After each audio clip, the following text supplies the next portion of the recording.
Hey everybody, welcome to another episode of Cash That. This is your host, Joe Delara. I am joined by Prop Bomb for this episode. But before we get into that, this episode is obviously once again brought to you by our good friends at Props.cash. Props.cash, absolute best in the business for player prop betting. You need them in your corner, in your phone, on your desktop. You can get them for the NBA with the playoffs. You can get WNBA, which is starting up now, for MLB, NHL, and obviously NFL when that gets started. And you can get that all for 25% off your first month with code DELARA25.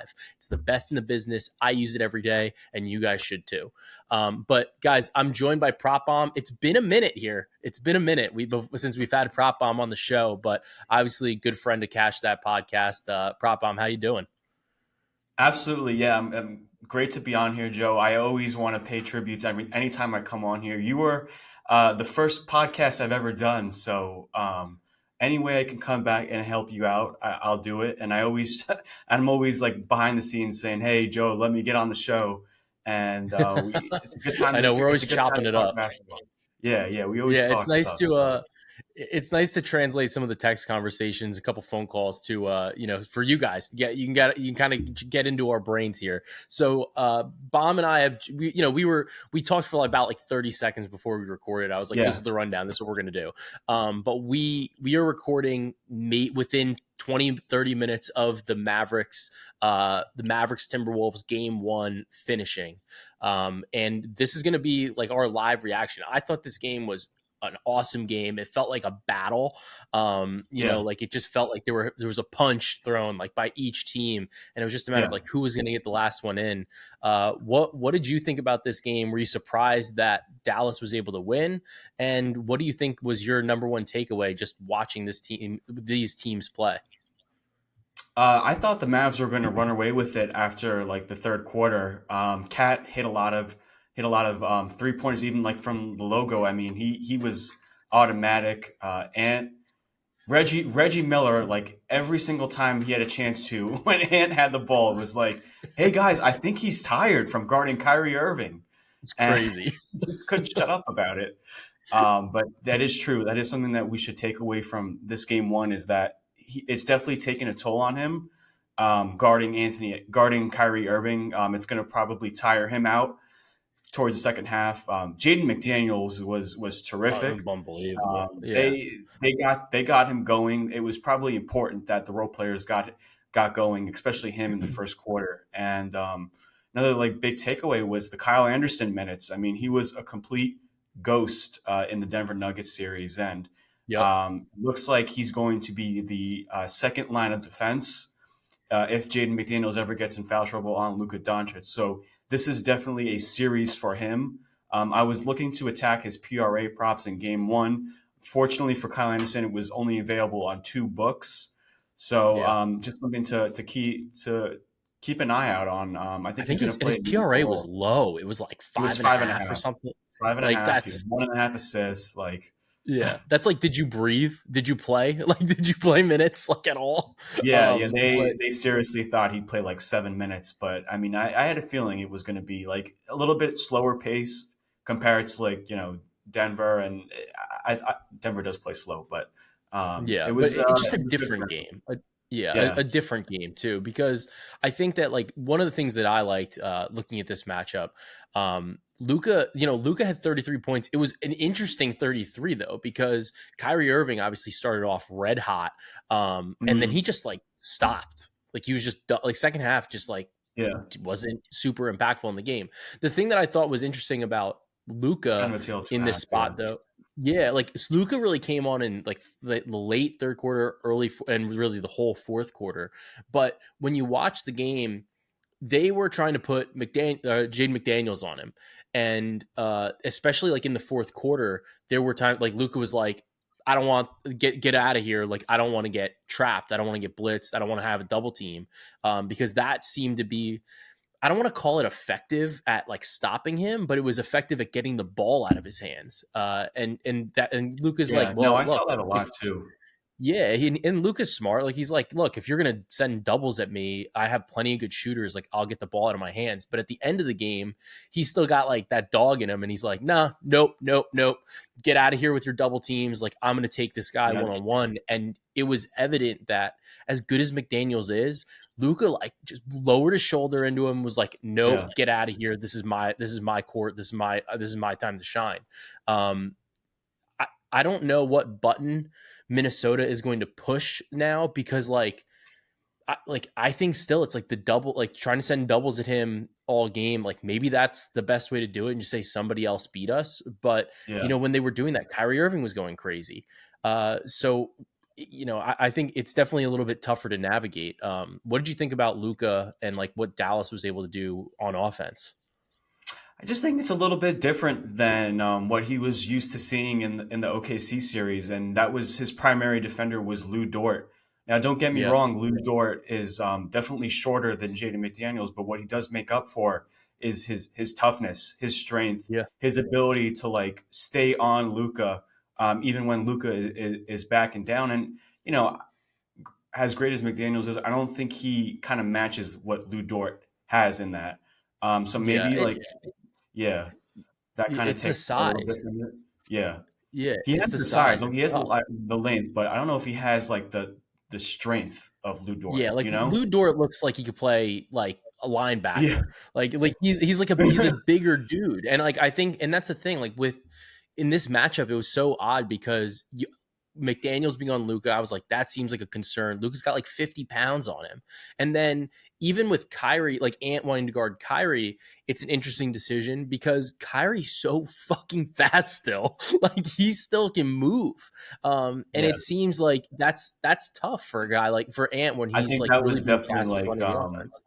Jason Kidd's maybe that was his point of emphasis. Like first quarter, it's always been Luca. You do everything, and then Yep. Kyrie is like, "Let me be the facilitator.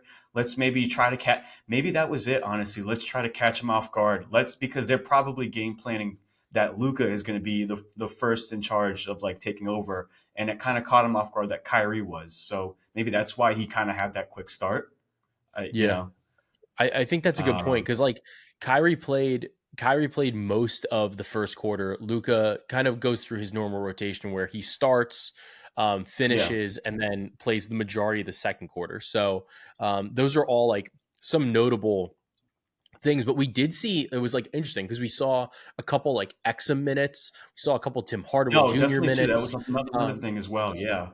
Exum, I yeah, think they needed him a lot. He's Exum, like I think Exum can really carve a role this series. Unlike the last series, he just needs to be reliable on the spot up shots. That's the thing that yeah, I think if he's reliable on the spot up shots, he immediately is ahead of Jaden Hardy in the rotation solely because of his yeah. defense. Like it's going to definitely be needed.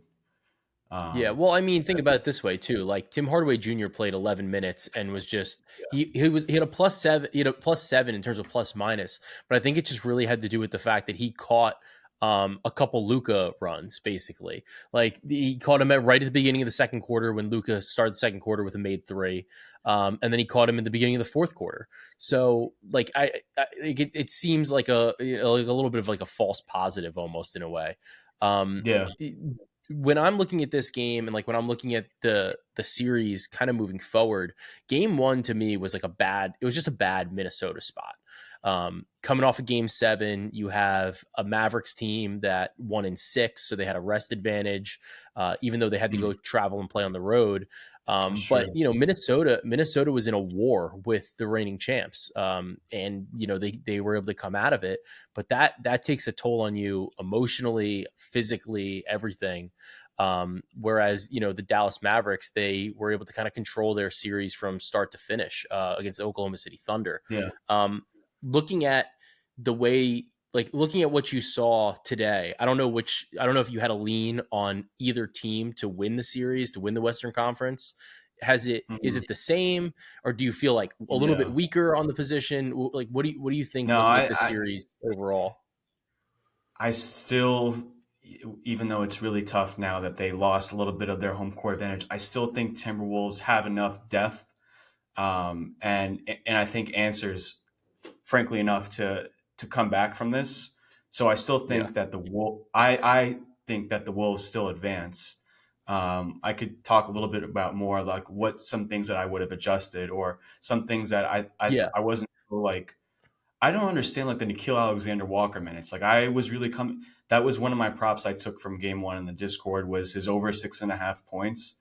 I really Just didn't thought play. that they were gonna. Yeah, I really thought that they were gonna like really use him for defense. He is so lengthy. Like he could guard Kyrie. He's very like he's very like just quick in general. And they played him 16 16. minutes. Yeah. I thought they'd play him 24 plus. D- And I do yeah, wonder. I part of what my thought is like. I wonder, does that have to do with the fact that McDaniels was just shooting like the cover off the ball? Like I mean he couldn't miss. he was 0 for 4 from three, Alexander Walker. So offensively, it didn't make sense for him to be out there. But like, if Yeah. he just gets his shot going, like I mean, he can get extra minutes, and that could hurt Kyrie Irving, because the way that the Mavs the box score looks like is that they scored, and how it always is in their season, is they scored 70% of their points through two players, Kyrie Yeah. and Luka. And Yeah. for the first time this series, PJ Washington wasn't that much of a factor. You Yeah, know? it's funny you say that too, because I was talking to Steve Keach about this, and Steve was saying how he was like, I don't know if PJ Washington is going to be like as Yeah, meaningful of a player in this series, just based on the shots that Minnesota gives up, like the shot profile, that type of thing. And he wasn't really as impactful. I think his defense was fine, yeah, but the scoring was obviously dramatically different than those like monster explosion games against Oklahoma City Thunder. I'm looking at the box score too, I think one yeah, of the more notable things is that. Like kind of like what you're talking about, like in terms of the rotations, like it's hard because you look at it and you're like, well, where do the minutes come from for these guys? Because they have a rotation where you have a starting lineup of Karl Anthony Towns, Anthony Edwards, Gobert, Conley, McDaniels, and you know Ant is obviously going to play. Cat is yeah, also going to play. And it's hard to say, like, Rudy is like one of those guys who's like can be limited scheme wise, right? Rudy was a plus 10. He was the best plus minus on the team. yeah. I was So, surprised by like, that as well. Yeah, yeah, so it's like you look at that and you're like, okay, well, like where do these minutes come from? Because Conley is the only other guy that can kind of create offense besides Ant. And McDaniels, if he's shooting incredibly, you don't want to take him off the floor. So it's like, where do the minutes come from? I felt like this could be, when I did the preview episode with Brandon, we both felt like this could be a good Nas Reed like series, or like, and then sure. we had some other thoughts about like Kyle Anderson, like maybe Kyle Anderson can play. But it's like you look at the rotations and you're like, well, who's coming out of this? And like Well, yeah. I mean, that's what my concern Ant's the is. lock. Ant played 42 Yeah, minutes, and look at this. Like we're talking about how them bounce. I mean, if Ant scores 24 plus 24 points, like it's a different story, and the Timberwolves would have yeah, won. Like yeah. he scored 19 points, and they only lost by 3 points. You know, Yeah. So maybe that's what it is really, and it's just like you expect Ant to be a little bit better because I mean he this was is yeah, 5 for 12. And this is interesting too. He took um he took 16 shots, but 12 of them were threes. Like he Hmm. only took he was only 1 for 4 otherwise from the field, which is like that seems like an odd stat. Like he's not a guy that only pulls up from three. Yeah. But so maybe that's something to look out for next game, like The maybe a threes 3-point line, prop, yeah, something like 5 for that. 12.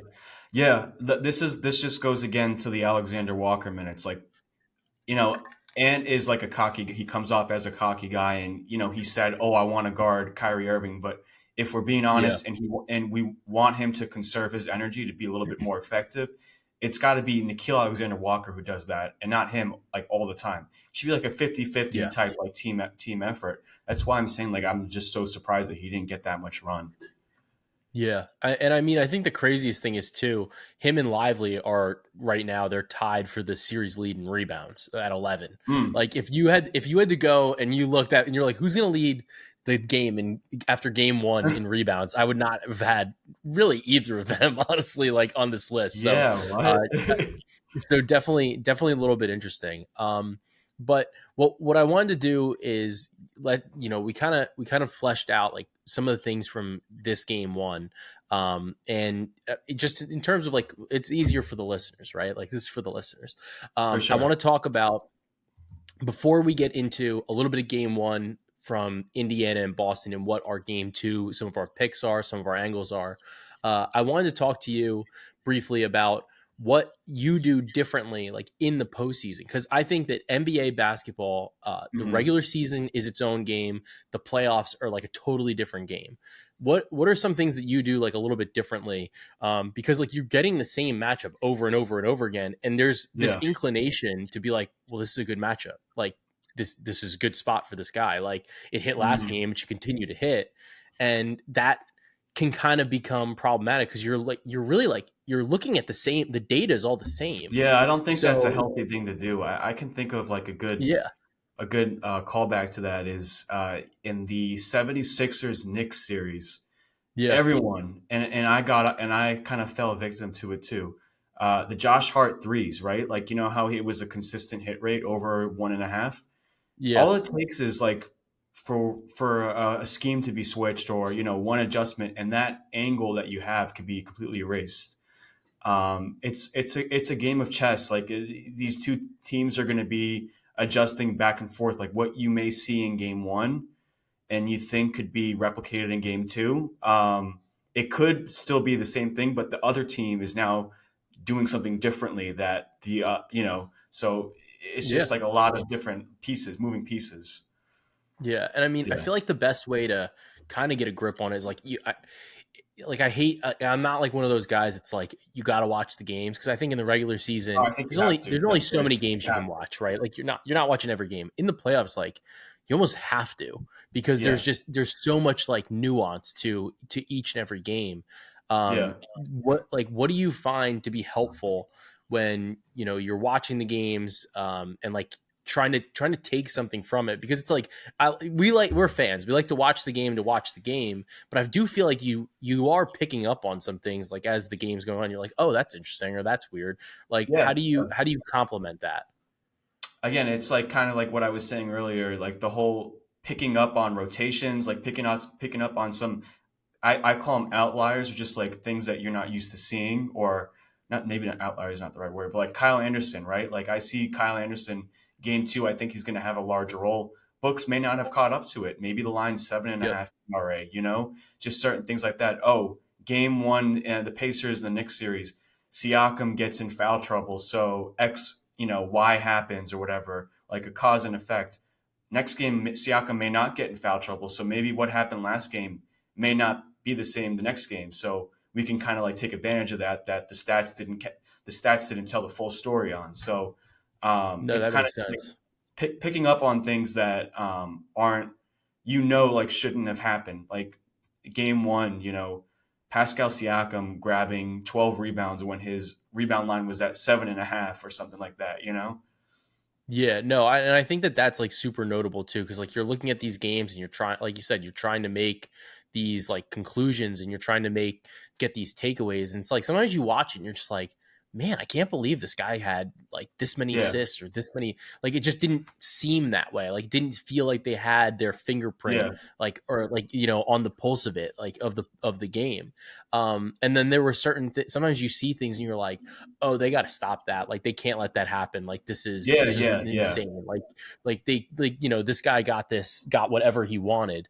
And one of the things that I thought was interesting in game one, of the Pacers and the Celtics series, and one of the things that I think can change because it goes into the rotation stuff that you talked about, the rotations from like one series to another don't always translate. And same even with some of the strategy, yeah, like you mentioned with Kyrie Irving.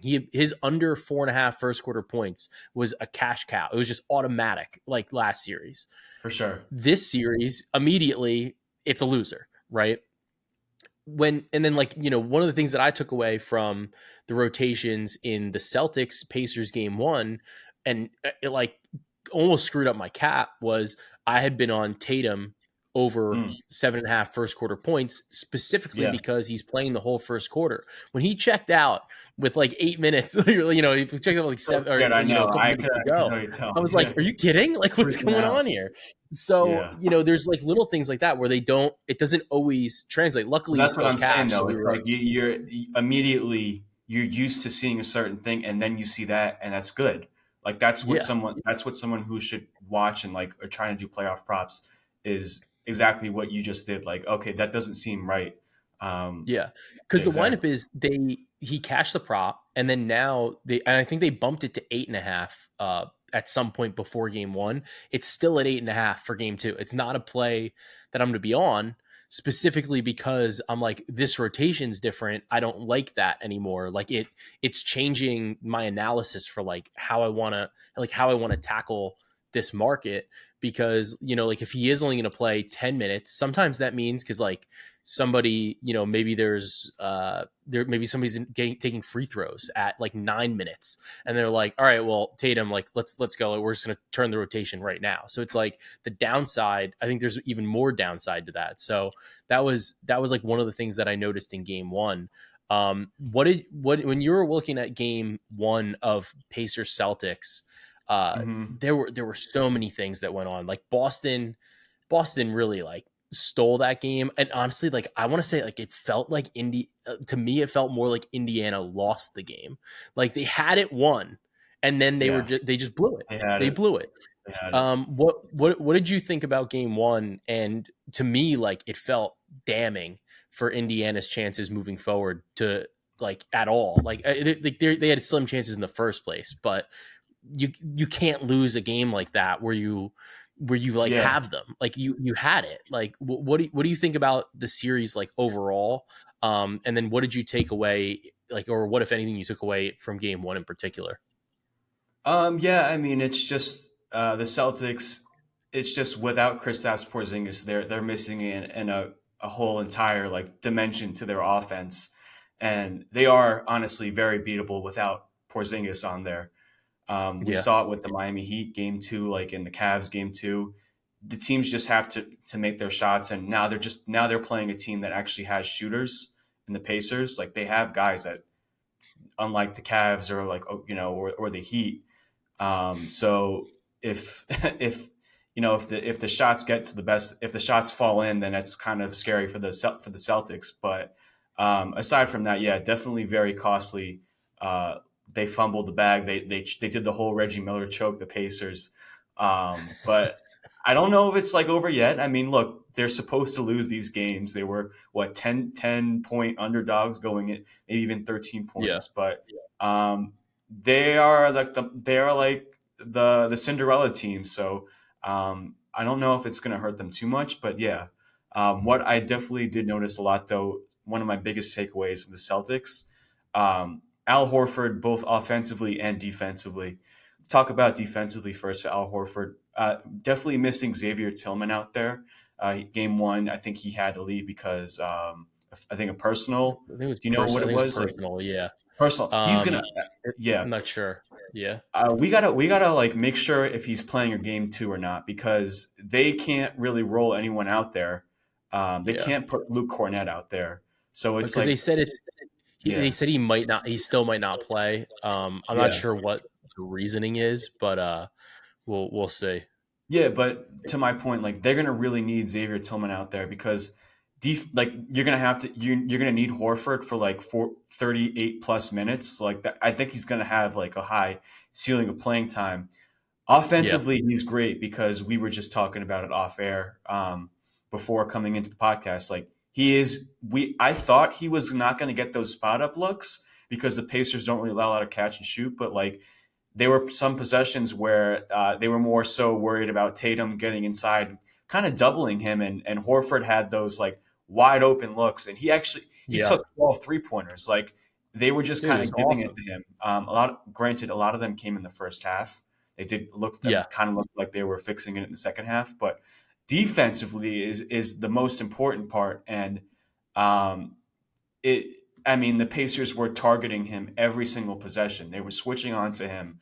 They were like yeah, Halliburton was getting a lot of his assist conversions. Like to players that could drive against Horford, who is probably, what is he, like 40 years old? Like, you got to think he's gassed playing 30 He's getting like in up the there. second Yeah. half. Like, they were taking advantage of that. And something that I maybe it's like, fourth quarter Pacers, something, if that fatigue is going to get into Horford and they're just going to keep targeting him, at least for game two. But that was something that I Yeah. noticed. What about you? I'm with you, like in terms of attacking Horford, because it's something that they like really went after, especially in the second half and like in overtime. Yeah. The guy that I like, to me, like, because in overtime got a little funky for Indiana. I think that once Boston tied the game, it was like they were like when Jaylen Brown hit that shot, I was like, oh, this game's over. Like Boston, like this game's over. Yeah. They're cooked. Yeah. Like, like that was just like worst case scenario. But in the fourth quarter, Pascal Siakam went fucking He crazy picked it because up. He he picked it was, up. He was yeah, quiet. Yeah. yeah, he was 5 of 6 from the field, scored 10 points, 2 boards, 1 assist. Like Miles Turner was incredible. Like he was hitting all those pick and pop shots. Like a really good game for him. But I think like in this game, I'd be curious to see if they try to hit the Pascal Siakam button like early and often. Like I like him. He scored 24 points in game one. He had 12 rebounds and he had 7 assists. Um, I'm not like opposed to a PRA for him. It's high. We're looking at a Mm. third. There's a 31.5 at DraftKings and at Caesars.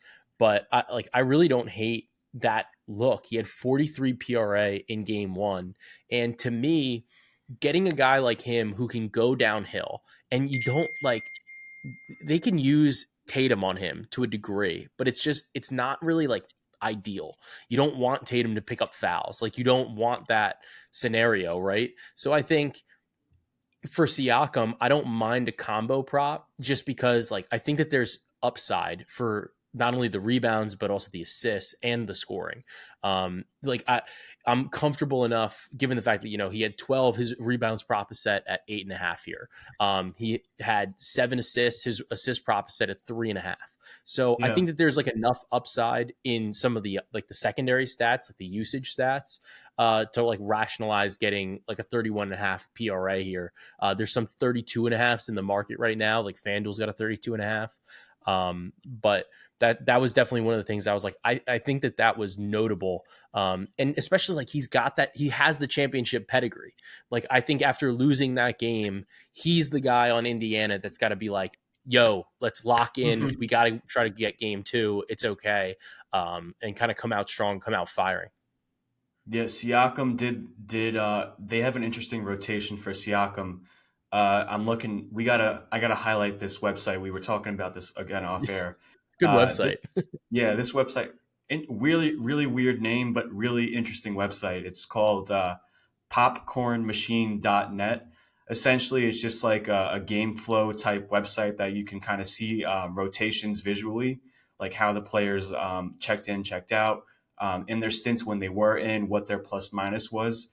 Check this out though, Joe. Siakam, he was one of the first guys to check out in the first quarter.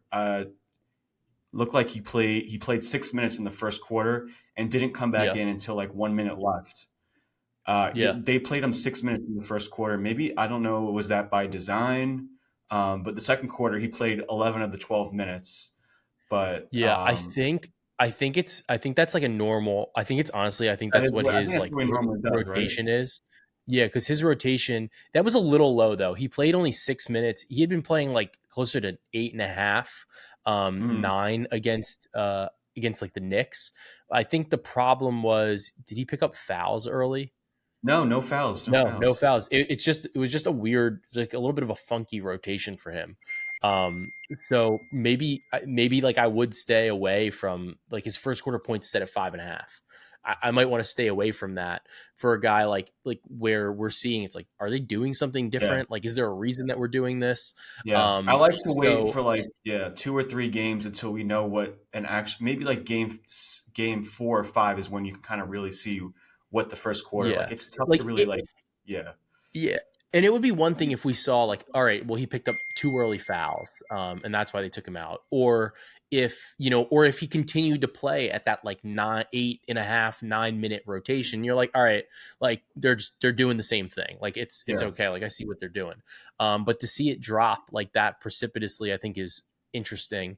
But I also like the fact that like for us, like if we're trying to bet on a Siakam like type of over, I don't mind like grabbing a full game type of play, because of like some of the matchups might be better for him in like the second quarter when Boston actually does Yeah, kind of go this is into what their I was going bench to a little bit. suggest too. Like just on another like strain of thought, if we do know that hey, this is what his first quarter rotations look like, maybe this could be not a pregame like prop bet, but like a mid first quarter. Let me take the over on this because we know that, or like at the end of the first quarter, we know he's going to miss 6 minutes. That's going to take a little bit of his upside.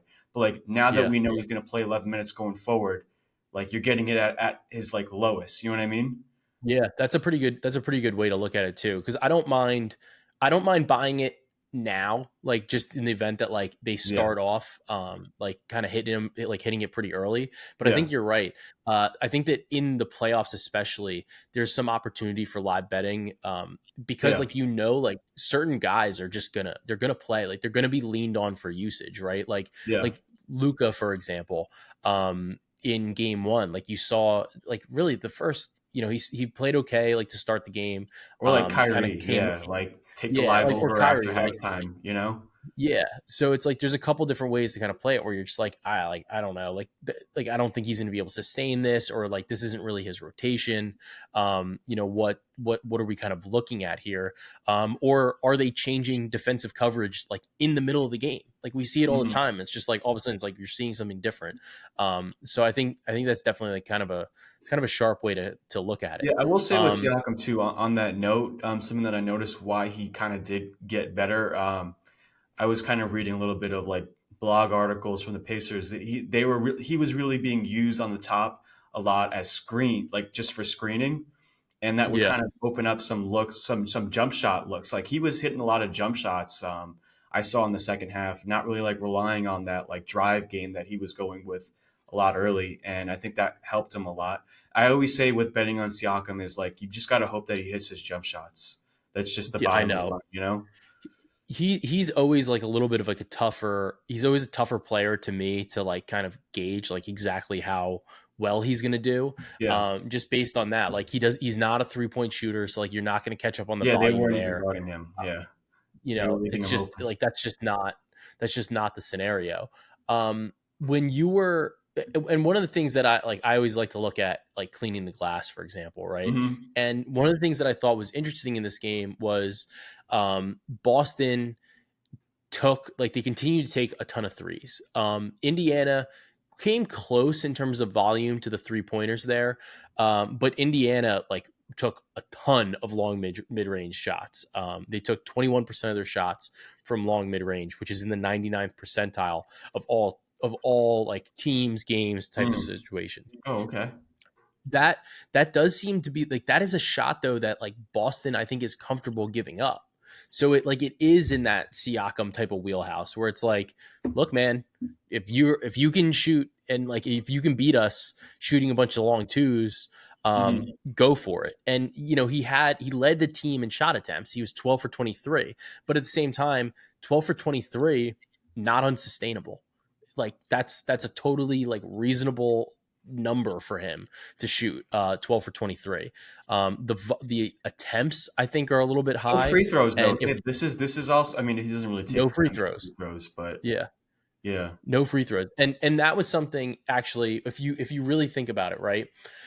The free throws were interesting because Indiana doesn't generate free throws. They just flat out, they just don't generate a Oh, lot of I know free where you're throws. going They with don't this. attack Yeah. they don't attack the rim at the same type of way. Boston took a lot more free throws than them. That's just kind of just the way that their offenses are run, right? they asked Rick Carlisle about it, and he was like, he said something to the effect of, I don't have anything to say because my daughter she already has to pay. We already have to pay extra. Like we already don't have the money to pay for her first year of college or something like that. Like you said something to that Pretty effect, good right? answer. So yeah, so that was kind of comical, but I it is interesting, and when that type of thing happens and there is like such a stark disparity, you do wonder. You're like, is that going to swing a little bit maybe this game? And the thing that's kind of crazy about it too is um watching game one, it didn't even feel like Indiana wasn't getting free throws. Like it just felt like they Yeah, that's weren't, definitely so. like it wasn't part of their That's an offense. adjustment. Like that could be something that game one didn't tell you, but you may want to get ahead. Hey, maybe the Pacers do want to attack the rim more than they did last game. Yeah, Because like like try you're to get gonna need somebody in to. You foul really need to trouble. establish. You're gonna need to establish a little bit aggressiveness, or else like the Celtics players are just gonna like camp in the paint and just wait for you. 100%. And Siakam would be like one of those dudes that I would think would be able to get to the rack, like would be able to drive to the rim, would be able to generate a little bit of contact. So I don't really hate that.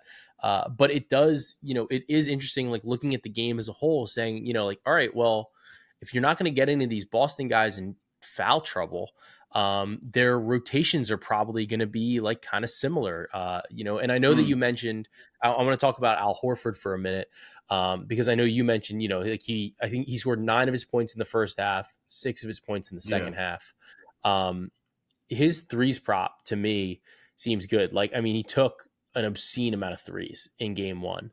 Mm, I don't know if he's going to take double digit threes again, but yeah. when we look at Al Horford over the course of really the whole season, when Horford is taking, let's say, because he took 12 against Indiana in game one, he took 13 against Cleveland in game five.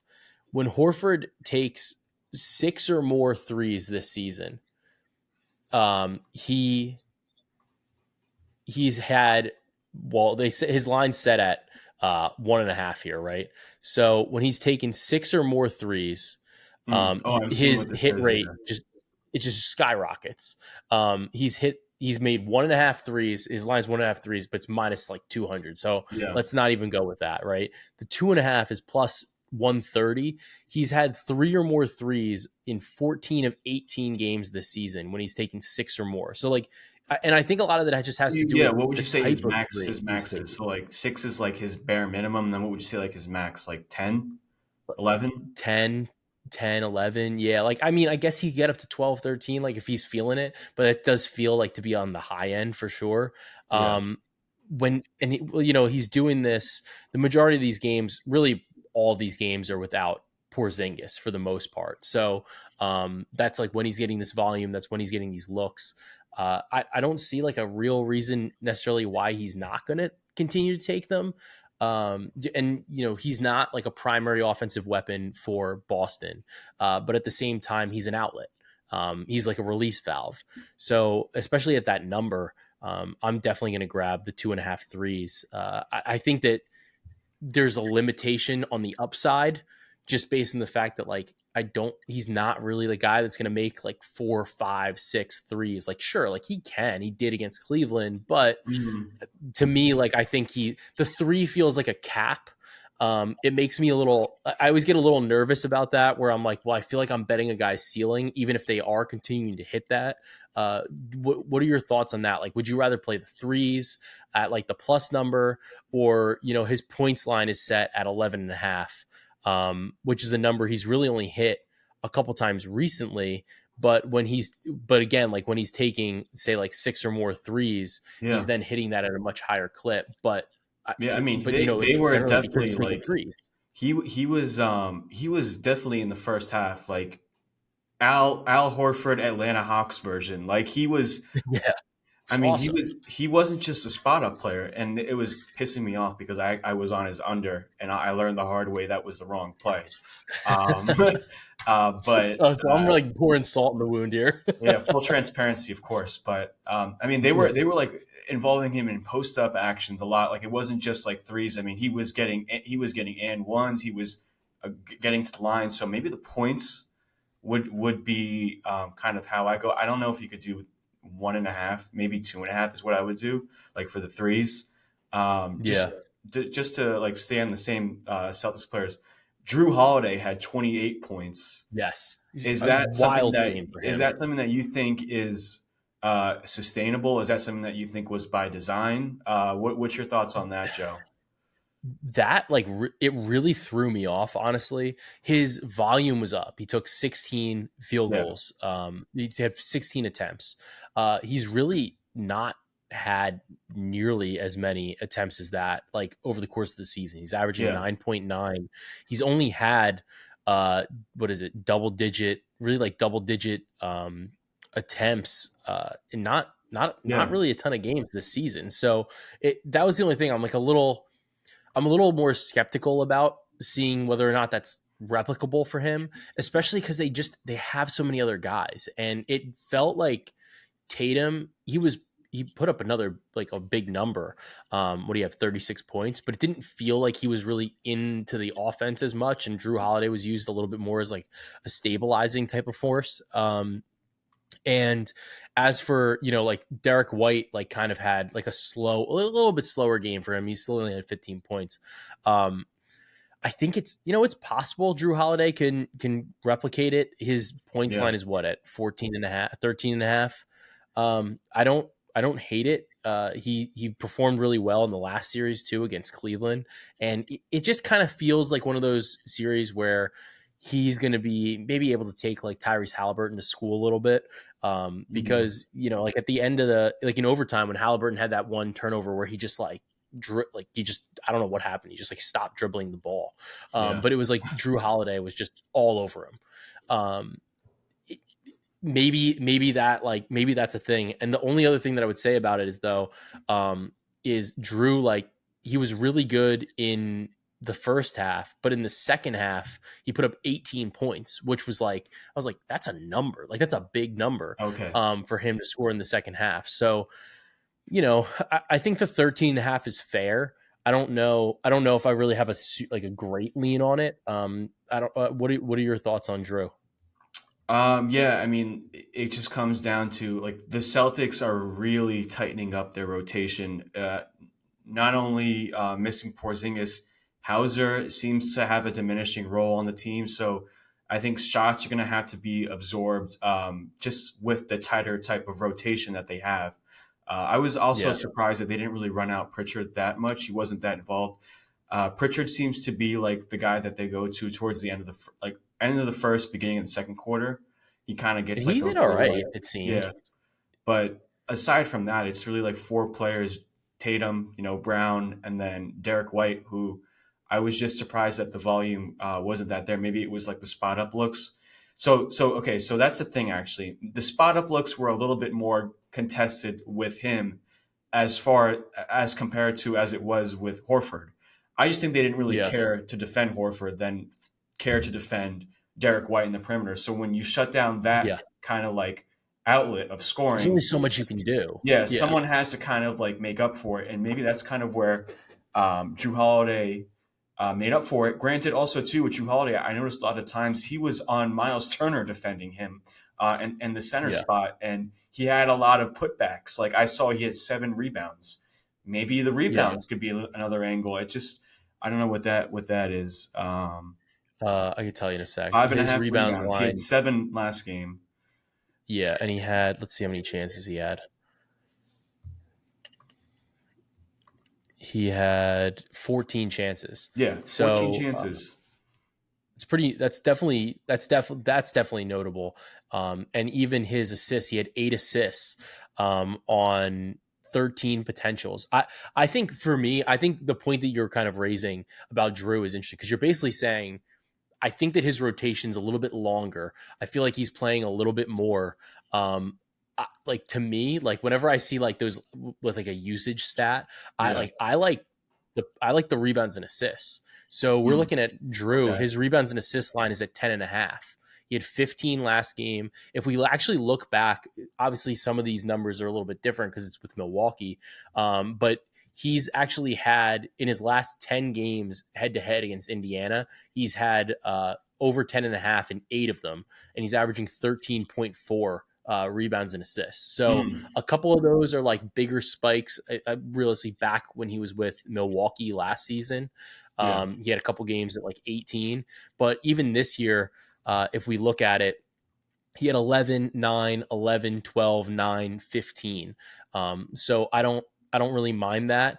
The rebounds is really kind of where he's made a living because he's had this season, he's gone over his 5.5 rebounds line in what is that?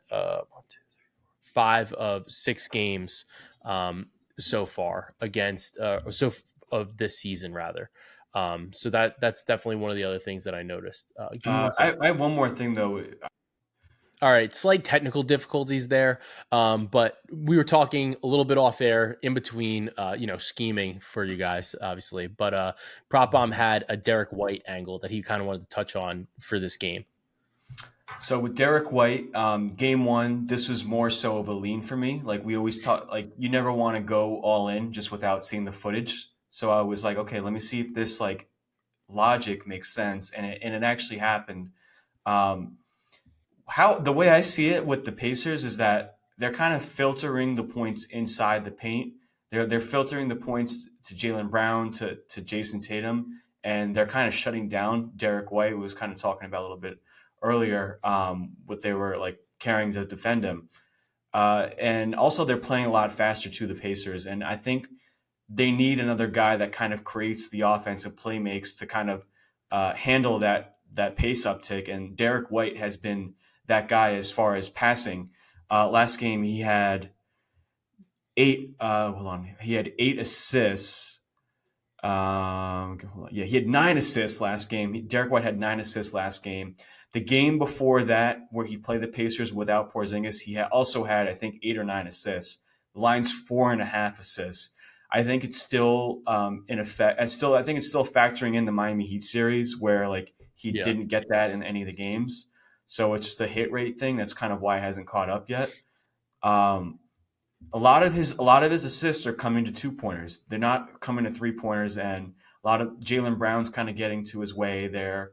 Um, I mean, he's really playmaking a lot, and he's stepping that up. It's see, like this is the thing. Right when it opened up, it was minus 118. Now I'm seeing it's minus 150. I I mean, I don't guess I'm mind. fine with I don't mind juice. And honestly, I think a lot of times too, like if you're the way you're kind of projecting this, you're basically saying like I don't think you're saying that like he's not going to get 6. You know what I mean? Like obviously it's better if you got yeah, the 4.5. What about this angle for you? Because it's a little bit of a pivot off it, and it's a little bit more variable, I would say, because it's a head-to-head market. You can bet him right now at DraftKings minus 145 head-to-head against TJ McConnell for assists. ooh, Uh, so I think it's a little bit it's like close in terms of the juice, right? But I think that the angle is better based on upside. Like McConnell, like he'll have those games like every so often where, he's dropping a bunch of dimes, but they yeah, have what I think is interesting, you can kind of determine from the market, right? So Derek, the total they have you can bet total like over under, which I think is interesting. It's over 9.5. So it's a combined for the two players, 9.5. You could even bet Derek White minus 0.5 at minus 125. I think that given this type of market, I'd rather just bet like the money line, or so to speak. Um, mm, but do you have any thoughts on maybe like that type of market to try to like maybe it's a little bit different, but I think that McConnell it was one of the first games of the playoffs. He was actually on minus in terms of plus minus when he was on the floor in game 1. So, maybe in game 2, maybe maybe you just see like a little bit less of McConnell, or, maybe we see like the minutes reduced a little bit. yeah. Is that maybe an angle for you Yeah, here? and I'm looking at the juice too. 4.5 over on Derek White is minus 150. Meanwhile, under 4.5 is 4.5, but for McConnell it's minus 140s on the under. So Yeah. it's kind of leaning opposite ways for both players, which makes sense. What's the money line? Is that like even money? Is that plus odds? It's minus 145 at like Okay. to get them even, or like to, all things being equal. I think that like maybe it's an angle. I don't know, you could even like, I don't know if you want to try to parlay them or something like that. Like I don't think I necessarily want to do that, where I'm parlaying the two of them. But I'm just kind of like spitballing here because I think that some of those head-to-head markets are interesting, just because like Derek White's a guy that like we know like he's gonna play, like he's gonna get his minutes, like He'll he's play, not yeah. somebody that he's gonna play.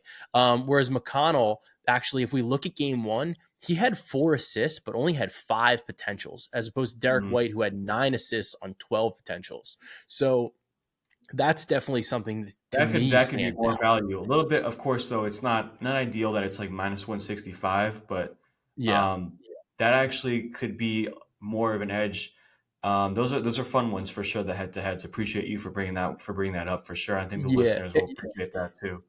It's just a different angle for people, and I think it's interesting too because you can even bet um like assists per game, right? So, and I think this is actually indicative of kind of what you're talking about, though, and kind of about this prop. Like, obviously Derek White had 9 assists in game one, so it's a little bit inflated. McConnell only had 4, but Derek White's over under for the series is set at 5.6 assists per game, Oh whereas no way! McConnell's is Yeah. set at 4.4. So obviously, a lot of that has to do with what happened in game one. But I think that that's notable. And then honestly, even when we look at this in terms of like series rebound or series assist leader, Derek White clearly has like a much higher floor. He's 12-1. He's second to Halliburton. McConnell's 75-1. It's like, it's just dramatically different, in terms of what we're looking at there. But I don't mind laying juice on a prop, especially if I think that maybe there's a little bit of like upside in terms of the alts, where you could bet like a 6 plus, since at 4.5, maybe a 6 plus to try to even out a little bit of the juice. Yeah. You can either do the head to head, the 6 plus. Yeah. Yeah. I mean, that is kind of the early look I have on that. You mind if I transition to this other one I had? Yeah, yeah. Tell me about your next one. Okay, so this next one I had was Jason Tatum. This is a prop that I took last game. Fortunately, I lost because of dead heat rules. He tied with another player. I like his. I like him to lead game two amongst all players in rebounds. So essentially, rebound leader. I believe that's plus 120. So you get that at plus odds, and it's more so like a line reading game. Like you're kind of just like you're getting the hints here. His rebound line right now is at 10.5. The next highest rebound line is Siakam, but it's on the under 8.5. So you got a 2 rebound gap there. And it just makes sense, like just looking at the last game.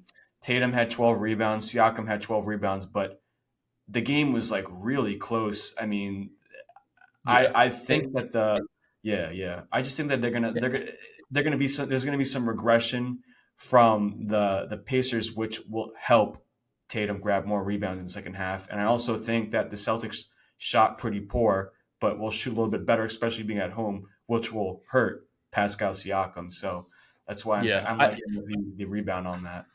I think that's a great point because when we look at what Indiana did shooting the basketball, they had an effective field goal percentage of 60.1% in game one, which was in the 84th percentile of like all games, right?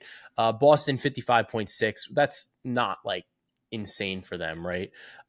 If we look at, what teams have done against Boston, when we look at Boston, they have allowed opponents to shoot 53.6%, in terms of effective field goal percentage against them during the postseason. And Okay. that's, they've had some spike games with where, with what their opponents have done. But over the course of the regular season, I think maybe that's even a little bit more, like useful right now. Boston was second in the league, 52.8% allowed effective field goal percentage. So this mark from Indiana, like I understand that Indiana has, has played well against Boston. They kind of split a little bit during the season series. Even then, Indiana over the course of the entire regular season, like all those matchups against Boston, were at a 52.1% effective field goal percentage against Boston. So like they really like shot incredibly. And that's why they were able to stay in the game, because the turnovers were awful for them. Like they had so many turnovers. I think that your inclination is right. Basically, they had a lot of possessions that ended in makes, and then they also had a lot of possessions that didn't end in a shot, because like all those turnovers, there's no shot happening. And those are all opportunities. Those are all like extra opportunities for guys to grab boards, especially a guy like Tatum. So I like that angle a lot. And I think maybe it saves you a little bit of juice. But also like, how guys are like, they want to get that 10th rebound. They want to get the double double. Maybe they don't care about getting 11. Maybe they don't care about getting 12. Sometimes like they're just not, they're not as hungry at, like, whether it's conscious, subconscious, whatever. I don't mind. Whenever like so like this is a thing too. Like this is where it comes, and like I always talk about watching the games. I remember taking it too against the Cavs Celtics. I was taking his rebounds, Tatum's rebounds, and then you see a clip like going into a timeout break, and entering in. When like they mic up the players, like what they talk about on court. There was a clip of Jaylen Brown talking to Jason Tatum. He's like, "Come on, man, get those rebounds. We've got to grab those rebounds." So like he's encouraging him to grab rebounds. Yeah. I think it's a fascinating spot for you. And like, I think it's a fascinating spot for like this angle. Because like when we look at what Indiana was able to do, it's just like, they just either didn't miss or turn the ball over. So I do really like the spot for Tatum. And he had 11 rebounds, and then didn't even include overtime. So the line's 10.5. I just think the rebound line, 10. I just think the rebound line probably is the better way because it's plus odds. Yeah, no, I think that makes a lot of sense here. The other thing that I wanted to touch on, because I think that this type of market is interesting, right? Okay. These markets where we got them in the regular season a little bit. It was like, but it was usually just like scoring leader, which. I've hit a couple of them before. Like we had that one herder, like 100-1, which was sick. But like, and I've hit them a couple times but it's usually like where I'm like, well, I'm between like these two guys, like whatever. The Nas Reed one was really cool. But these markets, I think these markets are really interesting, right? Especially for like the rebounds, but then even more so, I think, for assists, because I think assists have generally like lower totals. I think it's a little bit more variable. With this type of market, like I always think you can kind of invite variance in for a variety of different reasons, because like you're kind of betting on a lot, like you're betting on a lot of things. Kind of like all at once, which is weird. But I do think there's some opportunity to find a lot of value here. So like, I think like what you're talking about with Tatum makes a lot of sense, because we're like, look, we think Indiana is going to regress shooting the basketball. Tatum is like the clear number one rebounder on the Celtics.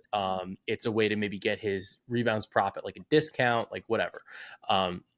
So I like the way that you're approaching the Tatum angle. From like an assist angle, looking at this game, right, you can bet on somebody to record the most assists in the game. And I think that the reason that I'm bringing this up is that obviously like Halliburton was incredible, right? Like Halliburton had 10 assists in game one, which is still like a little low. Like it can be like a little low for him, right? He had 10 assists on 20 potentials. But then two guys on the Celtics, like Derek White had 9, Drew Holiday had 8. If we look at their odds for game 2 to lead the game in assists, Halliburton's minus 140, Tatum is plus 450, Derek White plus 750, Drew Holiday plus 900, Nembhard 11-1, McConnell 11-1. When I'm looking at this type of market where I'm like saying like, well, I think that Indiana should regress for X, Y, and Z reasons, then Tatum, I don't think is priced right. Like there's not enough upside there for me. But with two guys like Derek White and Drew Holiday, where we're saying they should be really involved in the offense, I don't mind sometimes like maybe playing both of them and saying like, well, I'm going to split like half a unit on both or like a Yeah. quarter unit on each because I think that like combined, you'll get like I guess it'll be like plus 250 or so, like really like closer to plus Yeah. 300 ish, right? On the two of them, and like saying like I think like one of them, I think at least maybe one of them could lead the game in assists based on what I think could be like Indiana regression. I These types of markets, especially assists, right? Because the totals are lower, I think that it creates like a little bit more variability there. Could And also like be there's some Siakam too. Don't opportunity. get me wrong. Like Siakam could also be Yeah. one of those guys as well. He's 30-1. Yeah. So, like I like some of these markets I think are interesting, like for kind of taking some dart throws. And also I think that in the playoffs in particular, I think it's particularly interesting. And the reason I say that is we can see like we try to bet a lot of times, like I give out bets on series leader and I'm like I think this is going to play out over the course of the series because this player is the best scorer in the series or like whatever, right? Hmm. But on an individual game basis I think that we can find a little bit of value here just saying like, well, this could be a pivot in this game, or like I think that this team might get their doors blown off, and there's a couple different ways to kind of handle that. So that was kind of where my brain was at, and just if you had any thoughts on betting leader markets in like on a game to game basis as opposed to as a way to kind of throw like a dart out there. It's I would say it runs parallel to a ladder in a way because like you're betting on an alt, but the highest rung of it is really just depending on the game Yeah. flow. So what? Like, if I really have this high lean on Derek White as his assists at 4.5, let me take the 6 plus. Let me take the series leader, and then that's like Yeah, what you're saying. Like, whatever that is. Like you're getting like the max value. Um, yeah, yeah, that makes because sense. I Yeah. think that like looking at it, right, like Derek White, he's 12 for example, right? He's 12-1 to lead the series in assists. Um, because Halliburton is Halliburton. And like over the course of a series, I think you could see Halliburton. It's going to play out in a way that he's going to lead the series in assists. That's just he's double digit assists almost every game. But if for some reason like I see something like matchup wise, and I'm like I kind of like this here, or I think maybe they were doing something to frustrate Halliburton. Derek White's plus 750 to lead in assists in one game. I don't think it's insane, especially given the fact that we've seen Halliburton's assists kind of regress like a little bit in the playoffs. Like he hasn't had those like 17, 18 assist type of games where he's totally running away with it. So just some things for you guys to play around with, Yeah. throughout the I course of also, the to be series. honest with you too, I liked. It didn't really happen in game one, but I think there's some serious upside of it because it hasn't happened yet. For Tatum to hit his threes, like I am Mm-hmm. telling you, like mark my words, there's going to be one game in this series where Tatum is the game leader in 3 pointers made. Yeah, Um, I mean, I it's think the ISO pull up for me, you know. yeah, dude. Bontemps. I never heard somebody say it, but I love it. He called them sundial threes, and he was saying Yeah, like that's what it looks like. He's at the top of the key, completely wide open, and he's just missing them. And I think you're right. Like those are going to start falling, and it's going to really change, and make Boston's that I offense think even has that I more think has appealing. value. Like Yeah, it was minus 140 going into, actually, it was minus 160 going into game one. Now I think it's minus 115. He yeah, shot because eight, he his had, he had 8 attempts, and he only had two going into halftime. Six of them came in the second half. Yeah, yeah, I'm seeing like 2.5 minus like 115 or so. Yeah. And then you can get 4 plus is plus 200, and then 5 plus is like plus over plus 400. So I don't hate it. And the one thing about Indiana is they have done a good job throughout the course of the season of limiting 3 point attempts because they're not really doubling, they're not really sending help, like whatever. They kind of stay home in their guys. But usually the looks that they do give up are high quality looks. And teams do continue to shoot pretty well on those. It's just that like there's such a sieve almost defensively I just don't know like that the it just competition. hasn't Like really been a thing. Siakam doesn't shoot them. Like Derek It's White, Halliburton. It's yeah, Halliburton and Derek It's White, Halliburton, really. and I guess Tatum and Derek White are like the three Yeah. guys, the three competition guys. Because Yeah. aside from that, So they're removing Hauser. So yeah. I mean, I think he's kind of removed. Obviously, Al Horford is shooting a ton of threes oh, right now, Horford but too. Horford threes. I mean, like, did you see how many attempts he had? Like, yeah, like it's like there's always like a couple angles like that. So, and threes in particular, like when somebody gets hot, it's like, oh, they're jacking, and like you can win this market with 4 made threes. So that I always think that like threes in particular, like we were talking about assists before, but even threes are even more variable, I think. mhm. So I think it's always like it's worth throwing a little bit on like longer shots here, Yeah, instead of saying like, all right, it's like, look, I'm if this guy following. gets Yeah. hot, like he's going to get hot. So I always think that's definitely a fun angle. Do you have anything left on this game? How many games do you think this series goes? Uh, Celtics in five Yeah. or six. I Yeah, don't know. that's Yeah, that sounds about right. five or Like six. I Yeah. really struggle to see this series going 7. I just I don't see it. I really I don't. don't know. Like, are Uh, they gonna like how are the? It just depends on how the Pacers come out. Are they gonna want to just? Are they like pissed and come out game two like angry, or are they just gonna like roll over their backs and just like give up? Like yeah, just off that demoralizing loss. And yeah, you my know, inclination in game 2, my lean was honestly like Celtics -9. That was my inclination. Just like I'll put it this way: Indiana was, I think like literally the hardest game that Boston has had to play.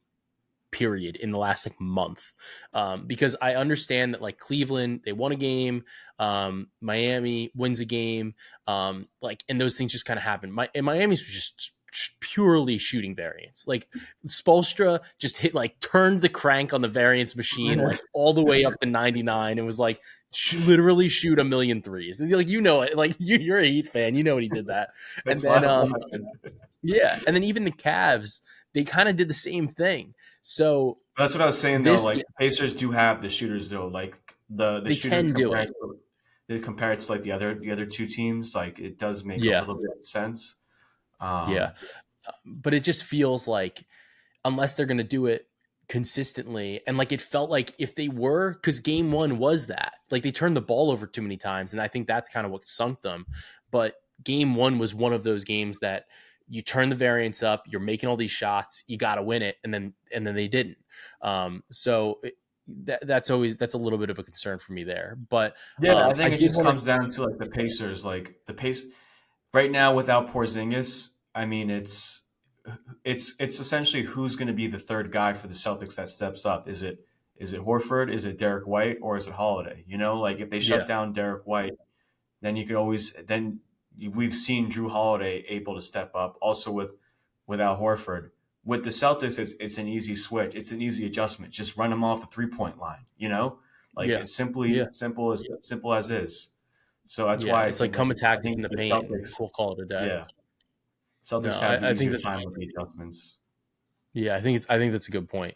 Um, I want to touch on game 2 for Minnesota Dallas, Okay. right? So obviously, like we don't have a ton of lines up for this yet. But I want this podcast to have more than like an 18-hour shelf life, right? So, Yeah, yeah, yeah, so for sure, man. we'll touch on it a little bit. We got the same Excellent. spread. No problem. It's Dallas plus 4.5. Minnesota is minus 4.5 at home. The total is the Hmm. same. It's 208. I don't see any player props up like I just actually yet. I do see some. Maybe I do see FanDuel. some. FanDuel has some. FanDuel. Yep. Okay, so we're FanDuel, seeing. Jaden McDaniels, 12 and a half points when he scored 23 points last game. That seems crazy.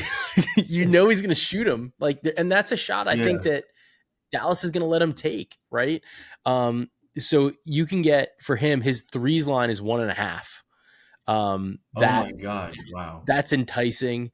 Luka is again at 28.5. Kyrie got bumped up a little bit.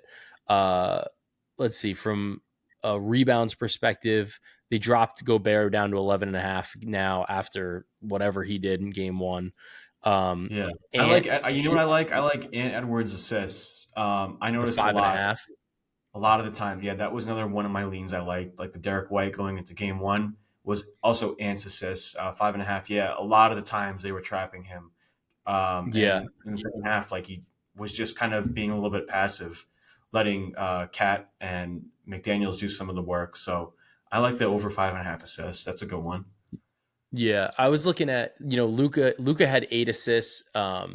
It felt like he could have had a lot more, honestly, just based on the way that they were doubling him. I wonder if they're going to do a little bit of that. I, I'm interested. What do you think? Okay, so Kyrie was 12 of 23 shooting, Mm, played 40 minutes. I think that, like, obviously, like, they kind of need him to be a scorer to a degree, but mm, he, like, really has not like that 23 and a half line. It feels it feels a little high just based on what he's been doing. Um, do you is that something like, or do you think it's worth maybe like fading him a little bit here, coming off that game? Like his points line was 21 and a half. His points line was 21 and a half in game one, bumped it to 23 and a half. Obviously, like he kind of eclipsed that in the first half of game one, but at the same time, in the second half, he only scored. He barely scored in the second half. yeah, Do you have any thoughts on, I think that's on okay. Kyrie?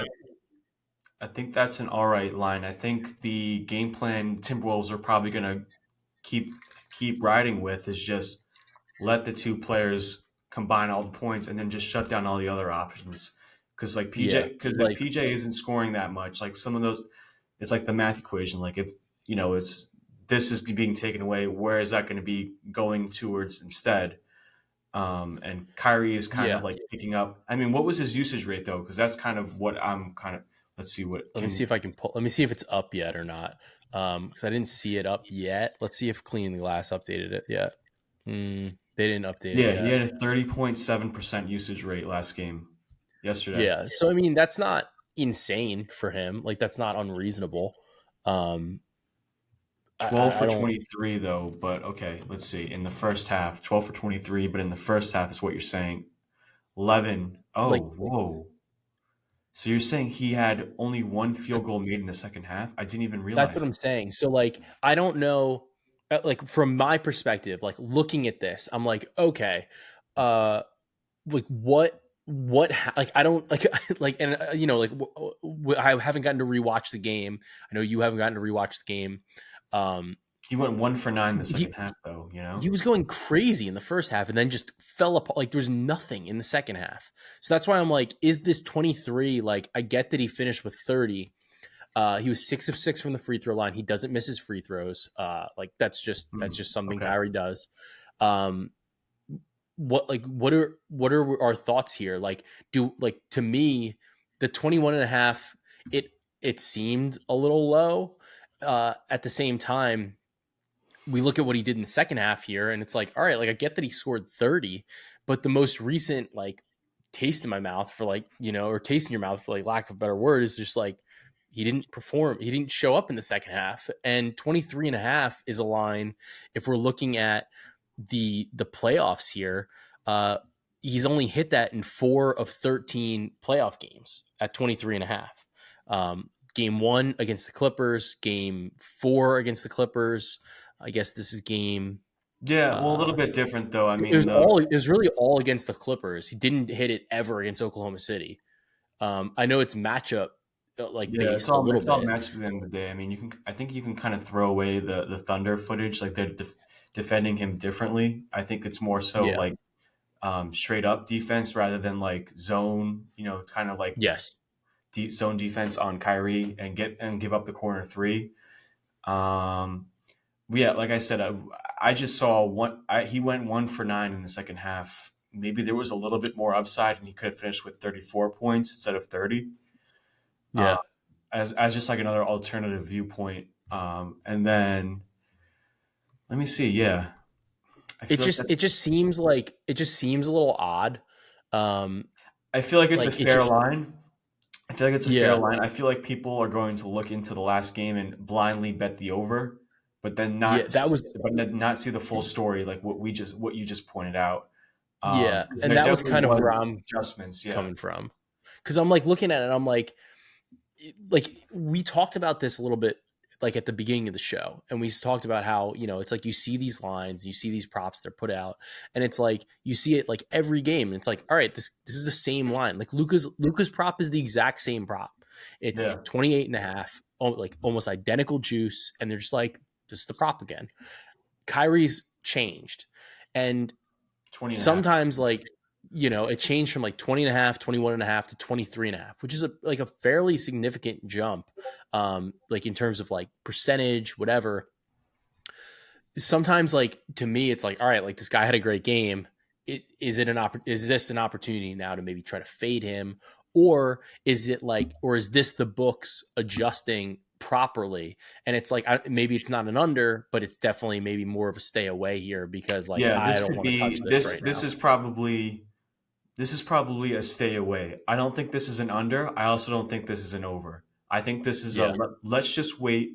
Let's just see one more game footage of how he's going to be attacking the series. Is he going to be more of a scorer?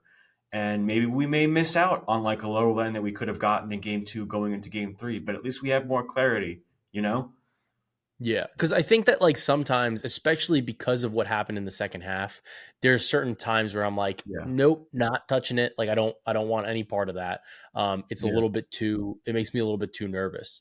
I One think player that I did Oh go yeah, ahead. go ahead. No, I was gonna say like I just think in general, like for anyone who's still or who is listening right now, game twos are very like easy to be trapped and like overreact to. So don't like whatever you see in game one, like don't think it's gonna be replicated again. Like there are gonna be adjustments Yeah, and don't overreact. Yeah, so I that's what I wanted agreed. to add. Uh, Yeah. And speaking of that, one player that I am curious to know your thoughts on, because I want to bet the over, like right now, is Carl Anthony Towns.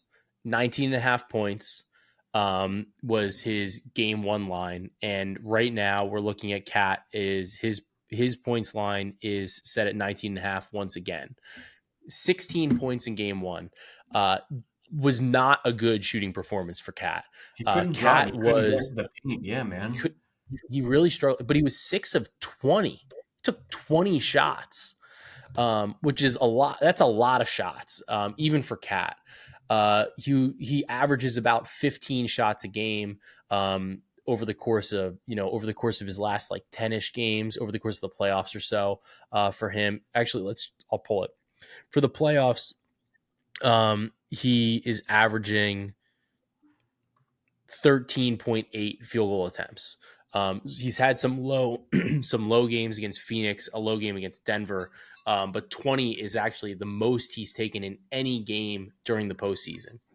I don't Hmm. know if that's in part because of some of the coverage that they were throwing at Ant, who kind of had like a difficult offensive Could be game that. scoring the Could be that. basketball.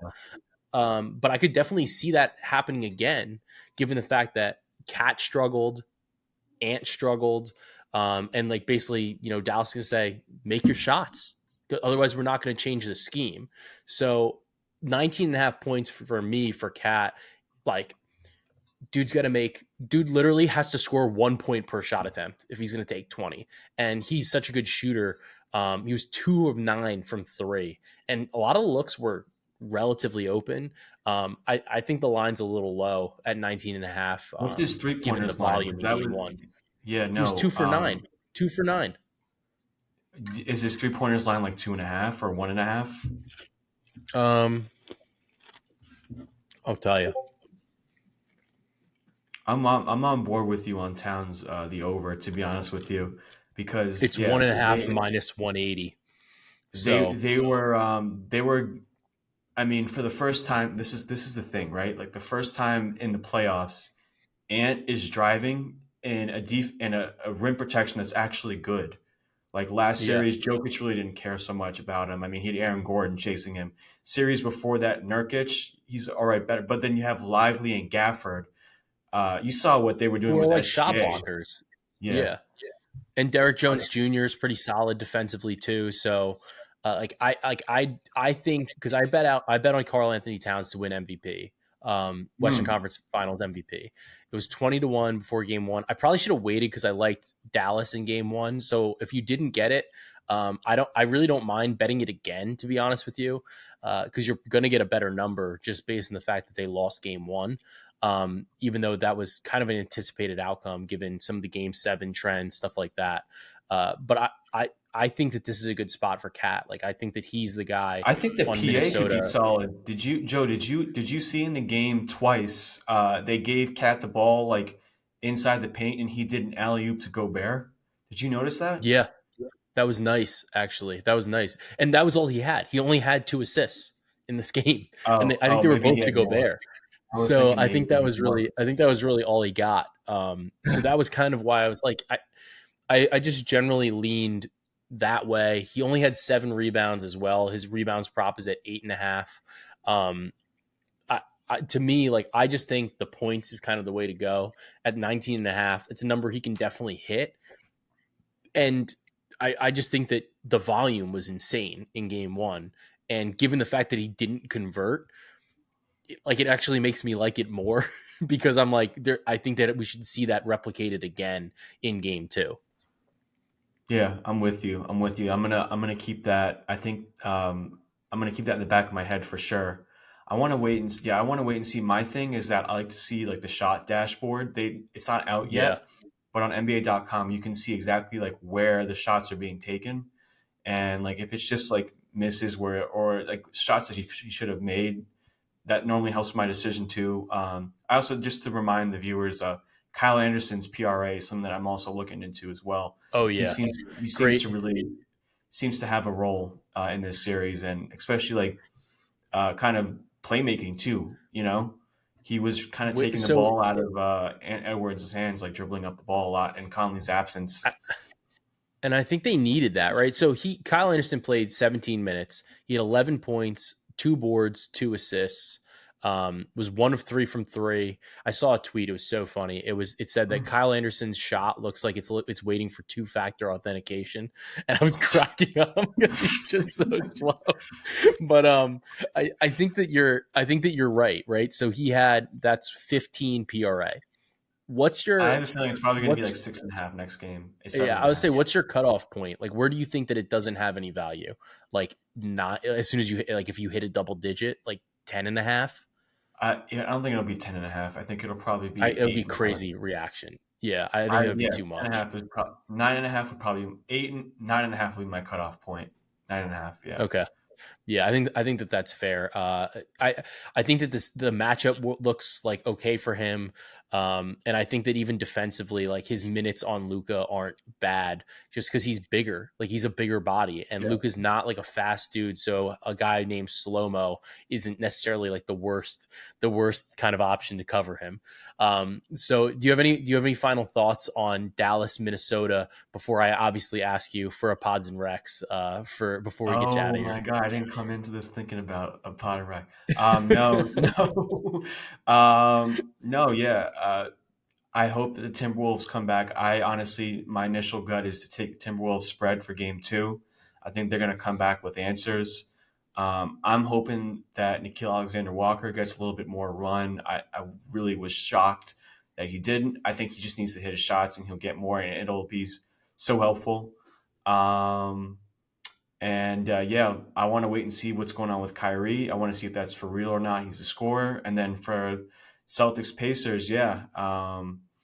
I think that it should be a good one. Should be a good one. I think that could be a blowout too. You know.